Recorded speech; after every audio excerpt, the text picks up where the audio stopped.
All right, here's another example of position. So this time, part A, we're asked to find the velocity. And so remember that velocity is the derivative of position. And so we can do that using our power rule. And so here we have, it'll be 3t squared, right? That's the derivative of t cubed, minus 18t, which is the derivative of negative 9t squared. And then the derivative of 24t is going to be just positive 24. And the derivative of 4 is 0. Now they're giving us t is greater than or equal to 0. So that's just a parameter just saying that, we're not going back in time, right? We're not going to have negative time, at least in this particular case, right? And so there's our velocity function. At what time or times is the particle at rest? Okay. So the particle at rest, they're saying when is v of t equal to 0, right? Going back to what we talked about before, when the derivative is 0 is when the object is motionless or stopped, right? So at rest is another way to say that. So what we'll do is we'll set v of t equal to 0 and we'll solve for t. So I'm going to use this velocity function here.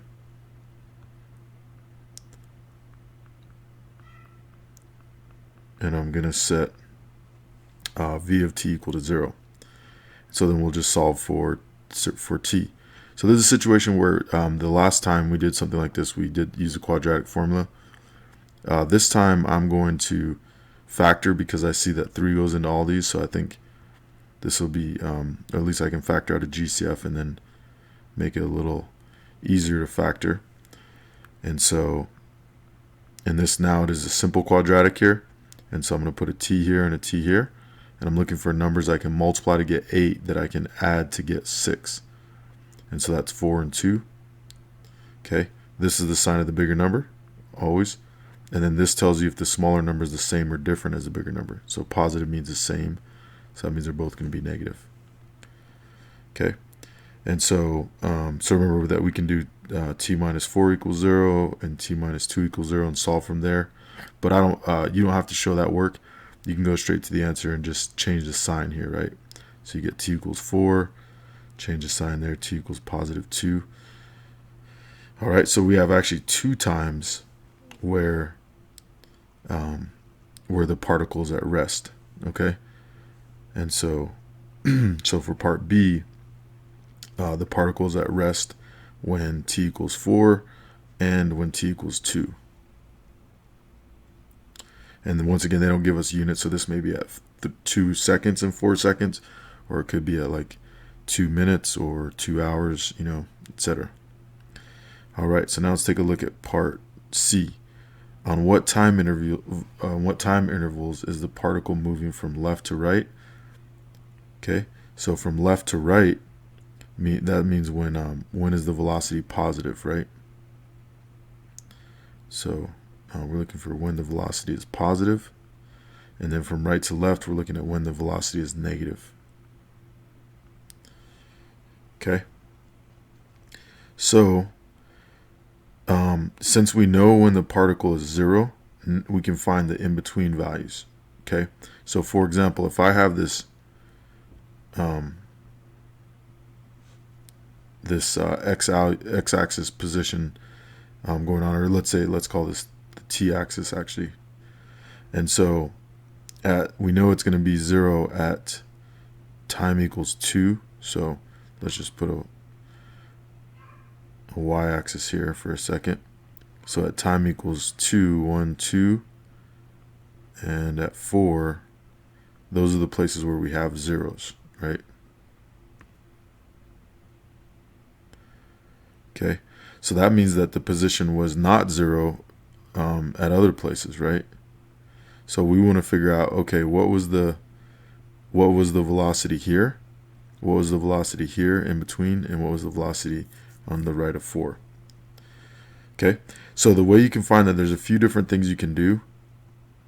One way is to just plug in values to the derivative. So I can say, okay, well, let's plug in 1, right? Because we know there's not going to be a 0 here, or there's not another 0 from 0 to 2, right? Because these are the only zeros. And so that means it had to have been either positive or negative, right? It's not going to switch from positive to negative. It's going to be one or the other, right? So is it up here or is it down here, right? And that's what we're trying to find. So we can just plug in a value in this vicinity. So 1 is an easy value to plug in. So I'm going to find v of 1. And so I'm just plugging in 1 to this function here. So it's going to be 3 times 1 squared minus 18 times 1 plus 24. Okay, and so that'll come out to 3 minus 18 plus 24. And that's going to be positive, right? It doesn't matter exactly what it is, but it's going to be 9. But as long as it's positive, so we know v of 1 is greater than 0. So that means that it's positive here, which means we're moving to the right. Okay. Okay, because v is greater than 0 at that point, in that range. Now then we'll check here. And a lot of times it alternates. So if it was positive to the left of 2, it's going to be negative to the right of 2. But that's not necessarily the case. So let's double check. So I'm going to plug in. Let's plug in 3. So v of 3 is going to be 3 times 3 squared minus 18 times 3. You can use your calculator to do this too. You can use, like we did before when we were making tables, you can put the function in as y equals and then just change the value and do it that way, and that's totally fine. If we do it this way, we get 27 minus 54 plus 24, and that turns out to be negative 3. And the key thing there is that it's negative, right? It's less than 0. So it's negative here, which means it's to the left. All right.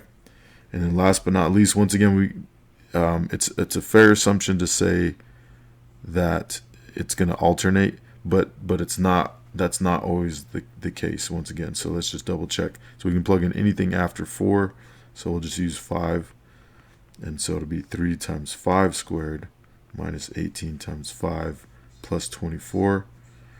And that comes out to 75 minus 90 plus 24. And that is